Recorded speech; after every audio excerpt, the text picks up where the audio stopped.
Hello, and welcome to our session on positive emotions, which are all about feeling good and doing good. You'll remember from Dr. Seligman's PERMA model of well-being that positive emotions are represented by the P. We're going to talk today a little bit about positive versus negative mindset and affect. And we're going to talk specifically about each of the 10 positive emotions: joy, gratitude, serenity, interest, hope, pride, amusement, inspiration, awe, and love. And then we're going to talk about savoring, which is a really impactful practice in positive psychology that allows you to kind of lengthen and enjoy the experience of positive emotions and actually kind of change the wiring of your brain a little bit to be biased towards the positive. First of all, though, I really want to check in just kind of where everybody is. We're still in a really odd pandemic, almost post-pandemic, we're not sure environment with a lot of crazy emotions kind of mixed up. Alexis from one of my favorite shows, Schitt's Creek, kind of says it all for us, I think, and the only facial expression I've had since March 13th, 2020 is just like, what? What is going on? And you're probably feeling some combination of all of these things at various times, good and bad, kind of all together. So just knowing that feeling both positive and negative at the same time is completely normal, especially in the environment we're in. When you took the PANAS assessment, which is the positive affect and negative affect assessment, you saw that those were two different measures. So they are kind of two different things. So let's take a look at positive versus negative affect. Affect is the experience of our emotions and kind of how we express them. So how our emotions are externalized. And I think pretty much everyone's probably familiar with the kind of negative stress response that our body and our minds can go into when we feel threatened or when we feel angry, when we feel afraid. Go into fight, flight, or freeze. Fight is that urge to fight back, to kind of go forward and attack the problem. Flight is running away, so avoiding it, and freeze is just being stopped in your tracks and not really being able to deal with it all. A negative affect, a negative mindset can really kind of physically narrow us down. So it narrows your vision down. If you're in trouble, you need to be able to focus really, really specifically on the source of that anger, fear, or threat. And so your body kind of musters all of your resources together to really focus specifically on that. So your vision narrows, your mind closes down and goes right to the first response. Being in this state of stress chronically can be really, really harmful. There's some hormones that your body releases to get into those states that can cause long-term harm. In general, it's a very uncomfortable place to be. It's an uncomfortable place to stay. Being caught in that downward spiral can lead to other mental health conditions such as depression and anxiety, and can impact your physical health and body as well. On the opposite side of that is a positive affect or a positive mindset. So when you are able to notice and kind of pay more attention to the positive things that are going on around you, Dr. Barbara Fredrickson has validated this theory called broaden and build. And you heard her talk about that in the videos that you watched today. It's that ability to actually open up and be able to see from a broader perspective. So rather than focusing on a threat, you're opened up to many more possibilities and perspectives. And it also allows you to, in times of stress, actually move towards a more positive response to stress, which is tend and befriend. And that is the ability to help other people, to connect with other people. And we've heard a lot so far in the course about how important that is. Dr. Fredrickson says, by opening our hearts and minds, positive emotions allow us to discover and build new skills, new ties, new knowledge, and new ways of being. So just to give honor to the entire range of emotions, there are a number of reasons that negative emotions help us. They can give us energy to move forward, to fight back when that's necessary. So in positive psychology, it's not at all about eliminating negative emotions. It's kind of balancing that and building on the positive side so you have more balance in your life. You heard in one of the videos that there's now evidence that shows kind of physiologically, biologically, that emotions are built, not built in. So we're not necessarily hardwired to react in specific ways, in consistent ways, to different emotions. And so really you want to keep in mind that your emotions, you kind of are in them, and you feel like sometimes like you can be hijacked by your emotions.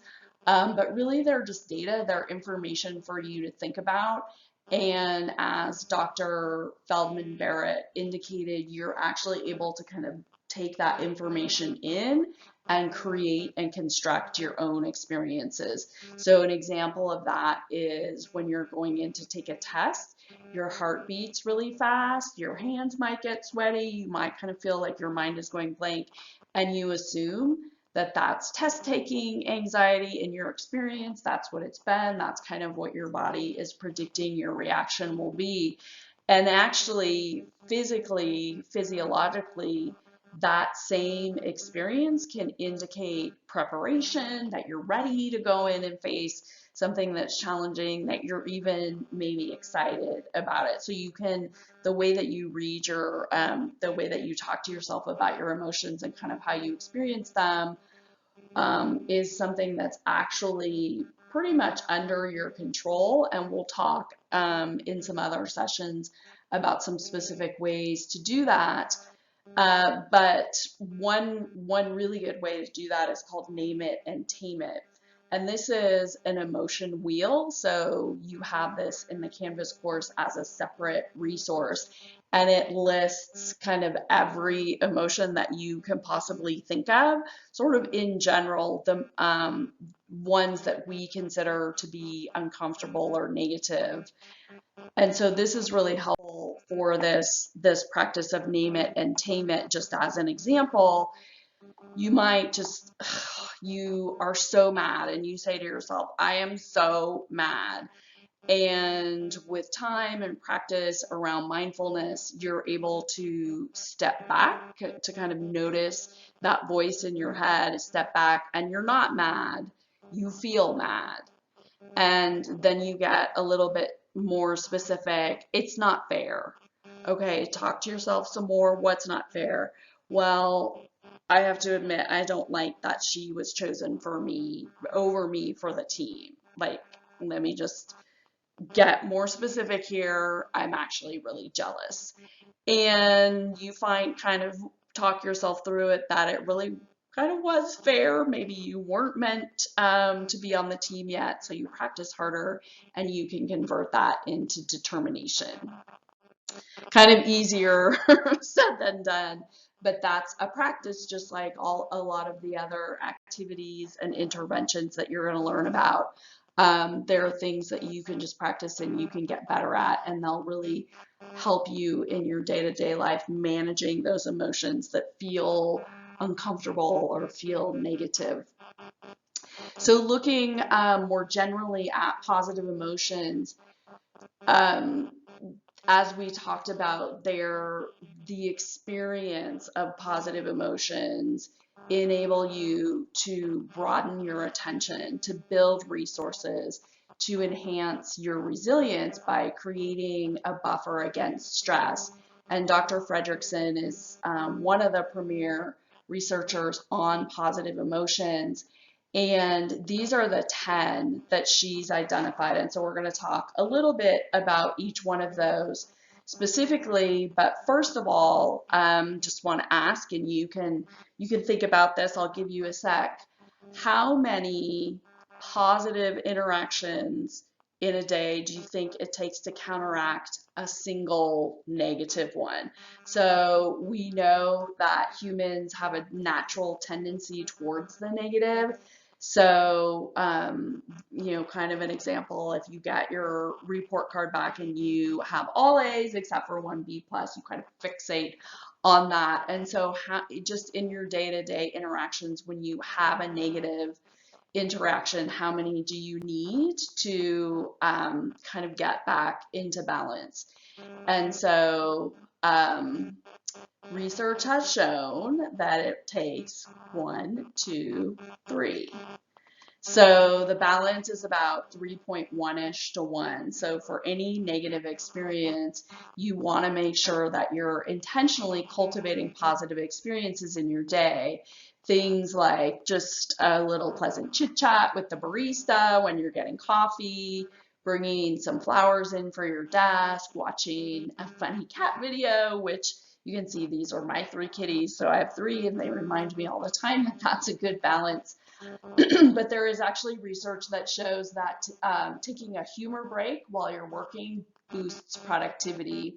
So all of these things can contribute to tipping the scales in the direction of positivity and increased well-being. Let's take a look individually at each of these. I think it's really helpful to have these very specific descriptions so that you can intentionally, again, name these and learn how to savor them. Kind of the opposite of when you experience emotions, negative or difficult emotions that have the tendency to hijack your behavior, and you want to name it and tame it. There's a concept of savoring, and we'll talk about that after we look at each of the emotions, that helps you really kind of build on the experience and keep it going and get the maximum positive impact out of it. So just like you want to be able to really specifically identify your negative emotions, it's super helpful to be able to identify and cultivate your positive emotions because they can have different impacts, both emotionally and physically. So some positive emotions come with a burst of energy, and others are actually calming. And so it's good to know what they look like, how they feel, how they happen, so that you can be more conscious about if you're feeling a little bit down and you think, I really need to get some positivity in my day. If you need energy, there's a certain way to seek that out. But if you need some calming, there's other ways of doing that in a positive way. So joy, I think everybody is really familiar with that experience of just pure delight. It generally happens very quickly, sometimes is unexpected. Things like flash mobs, where people are like, what is happening? And there's dancing and music that suddenly happens. It brings people together. If it's in a group setting, if you're individual, you can still feel joy. It feels like a burst of energy and brings physical expression through smiling, laughing, singing, and really just kind of elevates where you are in that day. Gratitude, we've actually talked about quite a bit already, and you'll see as we go through these that these positive emotions generally align with at least one of the character strengths. So you'll kind of start to recognize that some of these things can be both an emotion, which is a state of being, so it's kind of temporary, or they can be a trait, which is something that's deeply core to who you are. So some of you may have had gratitude in your signature strengths. How gratitude happens is being moved by someone's generous action. So that's an interaction, or at least the observance of an interaction with another person. It also comes from an appreciation of beauty or excellence, something that you see and you just have this great appreciation for it, and you feel really grateful that you got to experience that. How it looks and feels, it comes usually from a genuine human interaction. It causes your heart to feel open, and you often will feel the urge to reciprocate. So when people talk about paying it forward, that happens very often, that you've experienced kindness and you feel a sense of gratitude for that, and you want someone else to feel how you feel so you can pay it forward. It also, if you practice gratitude and you seek it as an experience, brings about a keen observation and a focus on the positive. We did some strength spotting, which incorporates a piece of gratitude. So all of these positive things come out of either a gratitude practice or kind of spontaneous occurrences of it.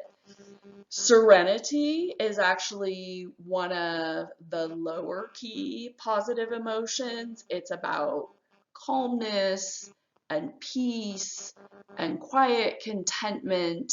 It happens when you experience that feeling, yeah, everything is good, everything feels right, and it feels as it should be, and you don't have any distractions. So it usually comes, it's either kind of an inward emotion, or if it's externally, if it comes to you externally, it's usually in a quiet place, maybe in nature or something like that. Interest, on the other hand, is an energetic emotion, an energetic positive experience. It happens when you come across something new or different that really catches your curiosity or your fascination. You just can't wait to learn more about it. And so you get motivated. You pay more attention to that thing and you get motivated to explore it some more or to learn more about it. Curiosity is really powerful for students, that hopefully you're interested in the topics that you're learning about and you feel excited and energized by them, and you have motivation to do well, to do all your homework, to do all the reading, to do well in a class. Hope is interesting because it's the only positive emotion that actually needs uncertain or negative circumstances to activate it. So if everything looks great, kind of if versus serenity. So if you're feeling serene and content that everything is good, you don't necessarily feel hope, because to feel hope, you have to have a belief that things will be better. So it's that future focus and that anticipation of increasing positivity. It's very sustaining to us in difficult times. And so when we're kind of caught in that negative spiral for whatever reason, it's a really, really good time to check in with hope and look towards the future and think about how you may have control in a small way over making sure that things get better in the future. Pride is a very positive emotion, but it's sometimes hard for people to express. It's really easy for us to express it for other people. So I'm a mom, I'm super proud of my kids, really, really excited whenever my friends do anything, you know, when they have achievements or accomplishments. But sometimes it's hard for us, but it's a really positive thing to just embrace.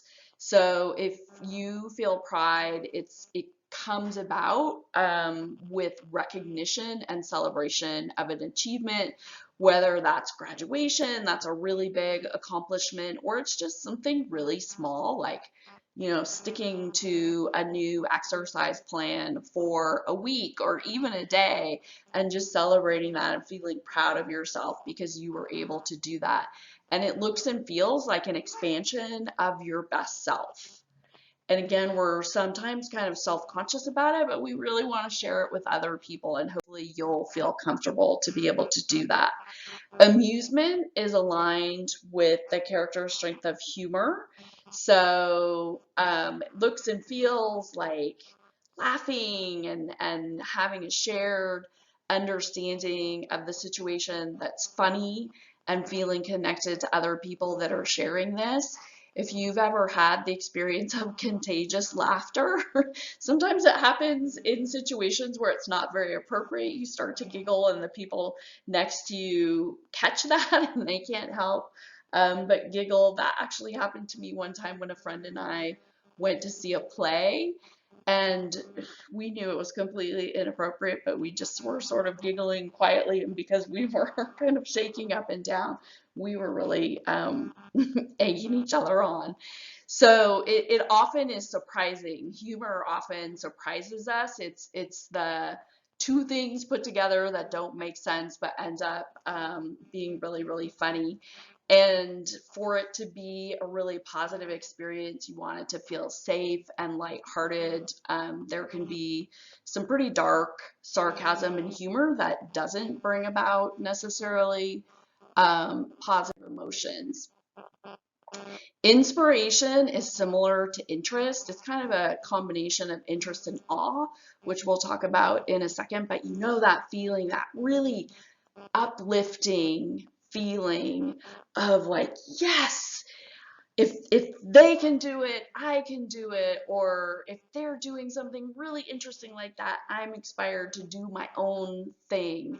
And so it looks and feels like this uplifting, like, yes, kind of energy and an elevation of how you feel. It happens from observing or experiencing the transcendence of the ordinary. So for many people, they feel inspired when they attend religious services or hear a particular song that feels really uplifting to them. Awe, awesome. The word awesome gets very, very overused, and actually, in most cases, is not very descriptive of what is considered the positive emotion of awe. So we say, oh, that's awesome. Just kind of like, yeah, that's great. You know, good for you. But real true awe is that feeling of just being overwhelmed. It stops you in your tracks. It takes your breath away. You're just overwhelmed by grandness or greatness, and it brings in you this awareness of the vastness of life or the universe, and how it looks and feels is again that sort of elevation in that. But it actually rather than immediately motivating you to do something, it's a little bit more like serenity, where you stop and you take it in, and it kind of scrambles up your sense of self, and you have this experience of the sense of being a part of something greater than yourself. There's really interesting research that comes from astronauts who've been in space, and it's been called the overview effect. And when people travel into space and they look back and they can see the planet Earth in its entirety, they have this experience that changes them forever. And numerous space travelers, astronauts, have come back and completely changed the way that the direction of their life. So they start nonprofits, they do all these things to help other people because they have this sense of the oneness of humanity and the oneness of Earth. So I would love to go out into space, but there's a lot of ways that we can experience awe kind of in our everyday lives. One of the most consistent in our lives, especially in Arizona, is sunsets and sunrises. They can just be just breathtaking, and you just don't even have words to describe how beautiful nature is in that moment. Lots of experiences out in nature, but it also can be a sense of awe of something that another human can do. So beautiful music like symphonies or paintings that you experience in an art gallery can contribute to that sense of awe. And then lastly is the one that we really do kind of probably all agree is the most important. And R for relationships has its entirely its own domain as a part of the PERMA well-being model, but love itself, love is also a character strength. That's one of my signature strengths, but it's an emotion, so it's a feeling, and it comes in almost every case from experiencing any or all of the other positive emotions within the context of a close relationship. So it's a shared experience.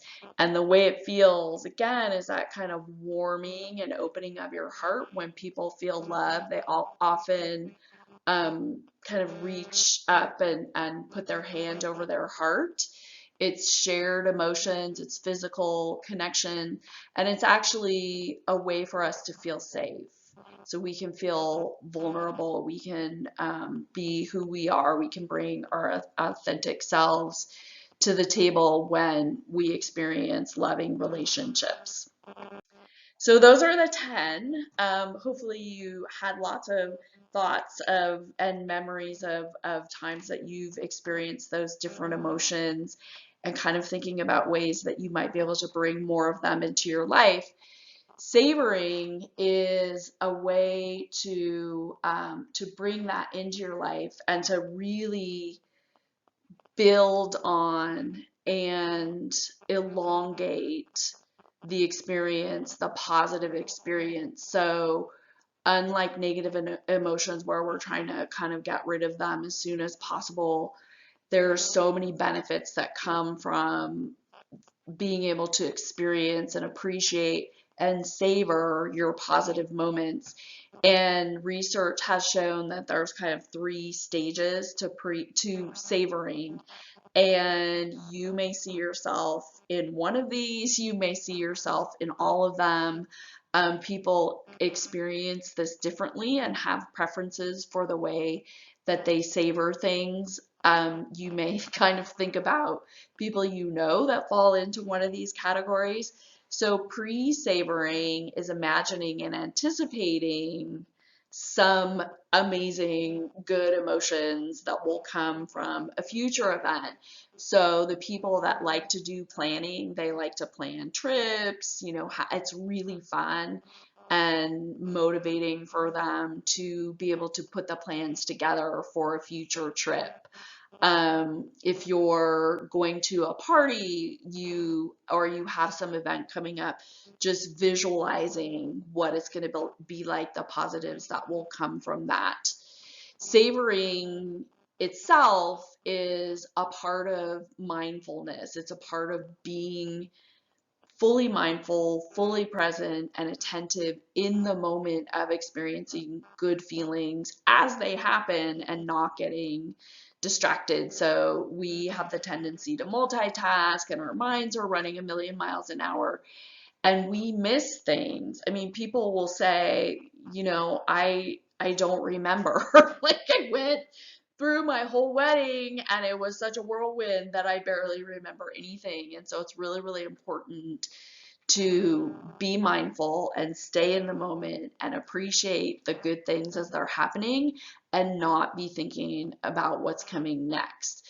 So something like at a party where, or, Christmas time when people, all your loved ones are gathered together, rather than worrying about, what you have to serve next or plans for it, being in that moment and taking just a second to look around the room at each person and looking at their face and appreciating their presence, really being in that moment.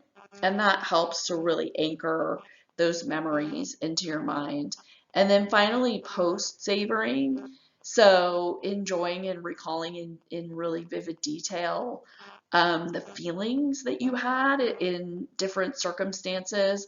Lots of people love, love, love to look at photos. They kind of go back. I have a friend who is a post savorer, so her kids have said that like when they're in the moment, when they're on a trip, she's actually like a really big pain to them because she's always trying to get them to take pictures and pose for things, and then and they they kind of feel like she's not really enjoying the moment. And then afterwards, when they're looking back at the picture and she says, "Oh my gosh, wasn't that like the best trip ever?" And so if you see yourself in any of these and kind of lacking in one or two of the stages, then really being mindful of developing the full spectrum, kind of the whole timeline of being able to enjoy an event. And it enables you to, just like practicing mindfulness, just like practicing gratitude, it really enables you to keenly observe and remember, kind of stamp in your brain the positive emotions that you've experienced and the positive outcomes that come from them. So the before, the during, and the after. So that's it for positive emotions. I think it's a really fun week, and you're going to get to go out and experience some of these things. So I'm really looking forward to seeing how you do this week with positive emotions.